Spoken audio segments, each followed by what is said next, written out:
Alright guys, so there is this PDF which is floating around which talks about understanding your CFA exam results.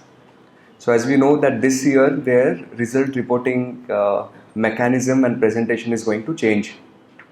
The previous mechanism was 10 subjects and then 3 categories, which was less than 50, 50 to 70 and above 70. So you get an asterisk in that section and then they say congratulations or we regret to inform you, pass or fail. And in case if you don't pass, then you get those bands, right? In case if you don't pass, of course you don't know because you're in level 2. But people who did not pass, they got bands. Band 10 means that you were in the top 10% of the people who couldn't pass. So ranking within the ones who could not pass. Now the problem with that mechanism was, of course band 10 or band 9 meant that fine, you were closer, little bit of efforts you could have passed, but we don't know what do you mean by little bit. How much, where did I go wrong, which subject was I lacking, that type of data wasn't available. The new reporting mechanism I think is excellent. It's going to provide much more information about your results and therefore more input to prepare for level 3 for you people. Or in case if things go wrong, at least you'll understand where I need to focus. Okay, so your overall results would be like this.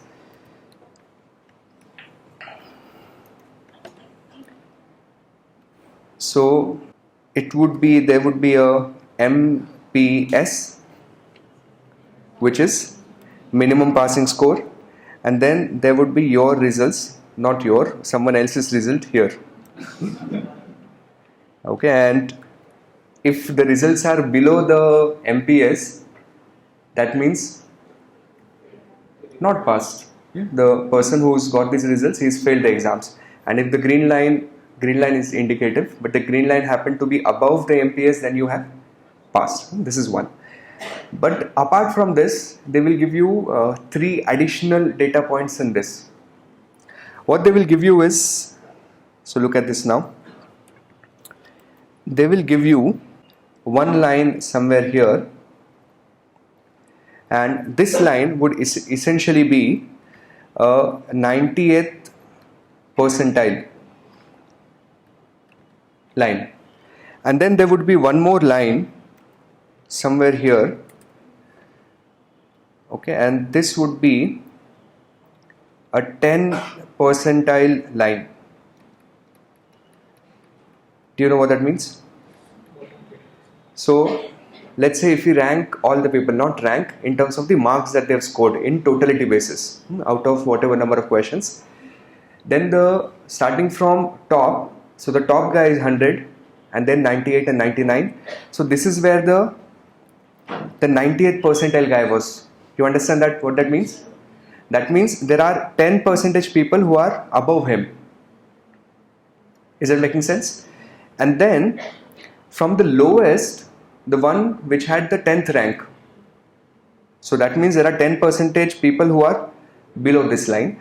So it also tells you how away or far you are from the top guys or bottom guys, especially if, for example, someone is very close to the bottom line here. Hypothetical, if let's say the green line, which is your results, happens to be here, it means you did not do well because you're at the bottom of all the people who have taken the exams. And if your line is somewhere here, or if your line is here, then you're the one who set up the MPS. It's because of you other people are failing. So this is in general interpretation. Plus they gave additional beautiful set of data point which I really liked, that this time onwards you would also be given a 90% confidence interval of your score. That's phenomenal if you remember what confidence interval is. So this is what that document says. It says in an ideal environment, see again, why do you need the exams? To test if you know the stuff and if you can apply. Now think of entire population and think of the number of questions that come on your test is a small sample. and the score that you get is some sort of a mean of that sample, right? It's your point estimate, correct? Now they say that if we had an opportunity to ask you unlimited number of questions, then we don't need to do any maths. Then we know, who you are and how much you know.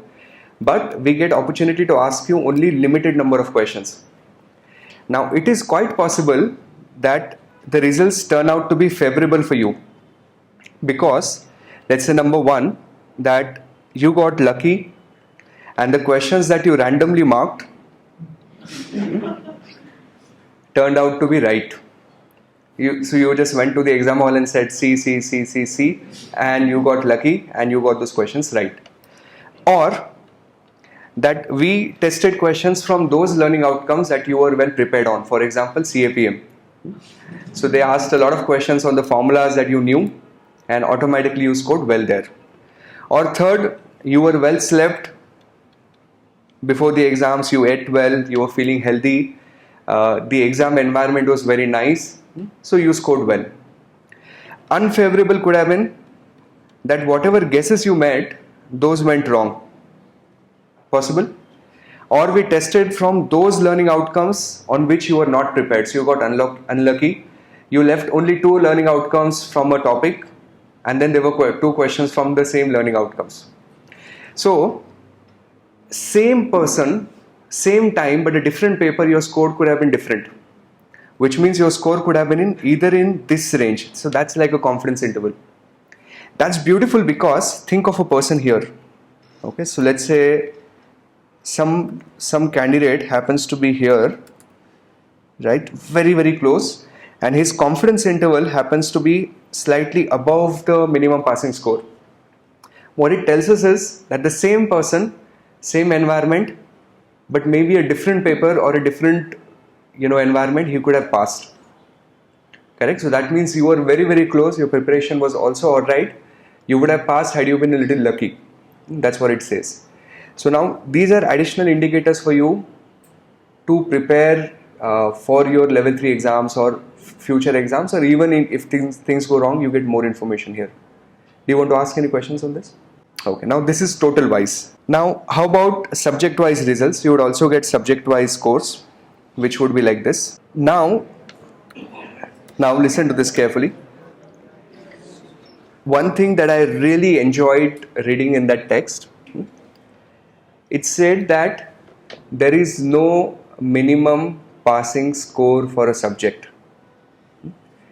And they went on to add one more line after this, in which they said scoring less in one subject could be offsetted by scoring high in other subject. Now that's coming from them officially.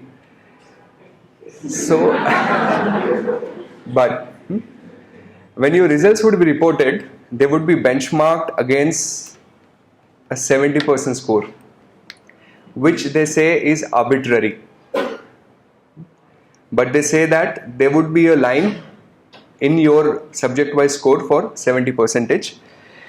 Then there would also be line for similar 90th percentile, like this.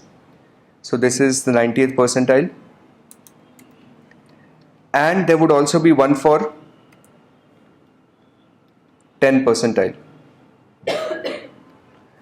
Now there would not be a minimum passing line or passing score for an individual subject, because there is no such thing. That's what they're saying. And let's say you scored here. So your score turned out to be here. And then again you would also get a confidence interval for that score. So what this will tell you is that whether my score on a particular subject was above 70 or below 70, plus how well did I do compared to other guys. So I am closer to the 90th percentile, that means my score must have been really good, plus you also get the confidence intervals. So I think that's a lot of data that would be provided compared to how results were out in the previous regime. Do you want to ask any questions? Awesome.